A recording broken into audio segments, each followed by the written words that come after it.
퇴직하고 나면 뭐 먹고 살 수 있으려나?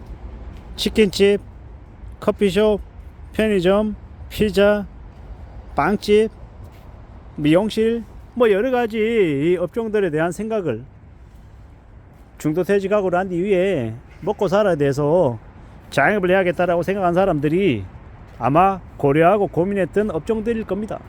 근데 이제 이미 이제 이 업종들도 경쟁이 너무 치열하다 못해 20년 30년 한 사람들도 못하겠다라고 하며 두 손 두 발 들고 빠져나오는 경우가 너무도 많죠. 이런 상황들을 보면서 참 씁쓸한 생각들이 듭니다. 자영업이 이제 답이 없는 건가?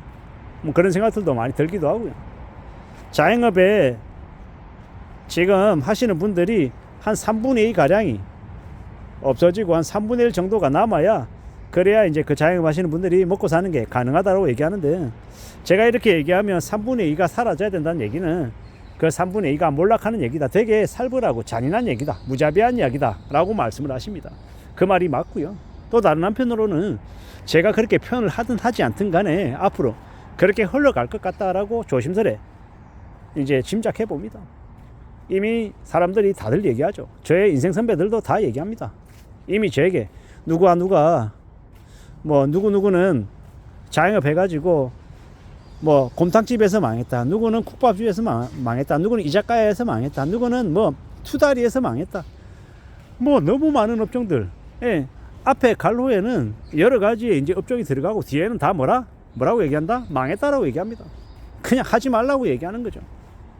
그러면 도대체 뭘 해야 됩니까? 라고 얘기하니 그 고참은 저에게 뭐라 그러냐면 하지 말라고, 안 하는 게 돈 버는 거라고, 그냥 그렇게 얘기합니다.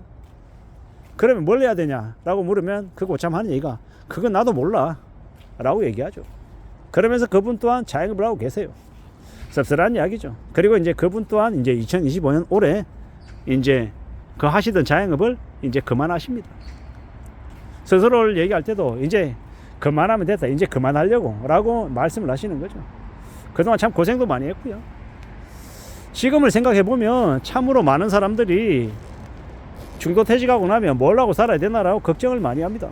그리고 요즘 이렇게 분위기를 보면 다운사이징해서 주된 지역에서 나와서 그래도 최저임금만큼 일할 수 있는 일터를 나름 찾아서 이 두 번째 인생, 두 번째 직장이라고 생각하고, 두 번째 이제 중장기적으로 갈 직장이라고 생각하고 그곳에 맞춰서 정하며 사시더라고요.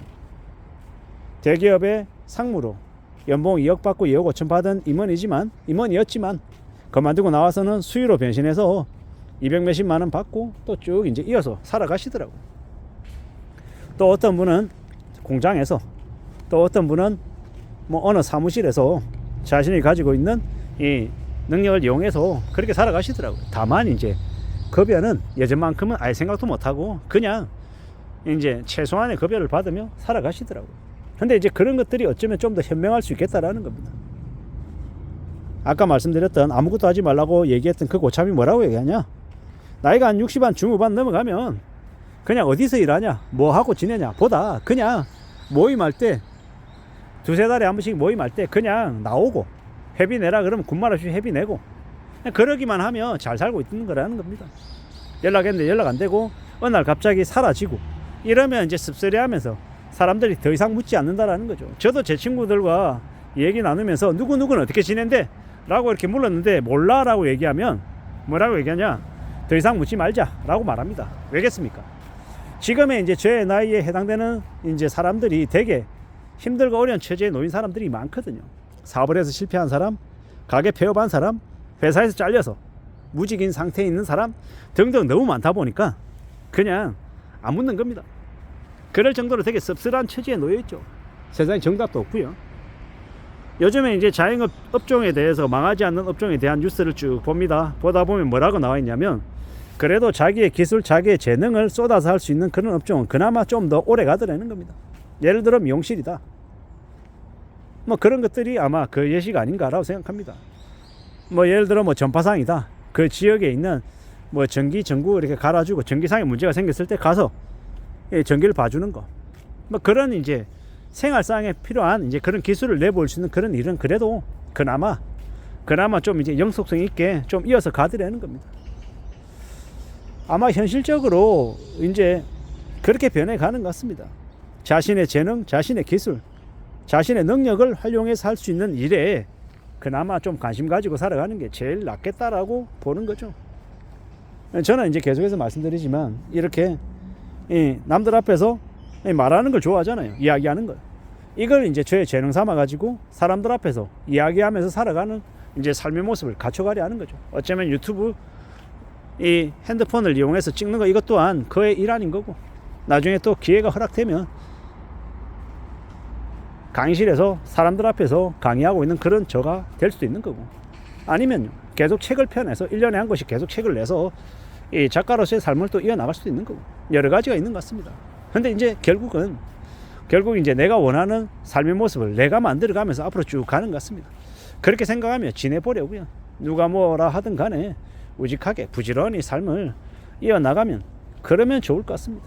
그렇게 살아가 보려고 애쓰는 겁니다. 좀 슬프기도 하고 씁쓸하기도 하고 좀 안타깝기도 한 사람들이 되게 많죠. 저렇게 능력이 있고 저렇게 힘이 있는데 아직까지 충분히 더 이제 이 사회나 회사에 쓰임이 될 수 있는 사람인데 순식간에 내몰리는 걸 보면 되게 씁쓸합니다. 안타깝기도 하고. 그래서 어쩔 수 없이 더 이상 누군가가 불러주지 않아서 자영업을 하는 사람들, 창업하는 사람들도 많고요. 그런 사람들을 볼 때마다 참 씁쓸하고 안타까운데 어떻게 하겠습니까? 우리 사회가, 우리의 경제가 그러한 것들을 이제 수용해 줄 만큼의 여건이 못 된다라는 걸, 그게 지금의 현실인 것들을 받아들여야 되지 않을까라고 생각합니다. 그리고 또 이제 되돌아봅니다. 어떻게든 고정비를 최소화하고 내가 드릴 수 있는 비용을 최소화한 다음 최대한 매출이 수익이 될 수 있게끔 만들어가는 것, 그게 제일 필요한 것들이 아닌가라고 생각해 봅니다. 앞으로도 우직하게 꾸준히 나아가야 될 텐데요. 참 살아간다라는 게 쉽지 않구나, 만만하지 않구나 라는 생각도 들었습니다. 누가 뭐라 해도 자신의 인생은 자기가 살아가는 거잖아요. 저는 저의 인생을 제가 살아가는 거고, 우직하게 꾸준히 잘 살아가면서 잘 만들어 갔으면 좋겠습니다. 누가 뭐라 해도 살아가는 지금의 모습이 참으로 녹록지 않구나 라고도 생각합니다. 우직하게 단단하게 삶을 좀 채워나가는 게 좋을 것 같습니다.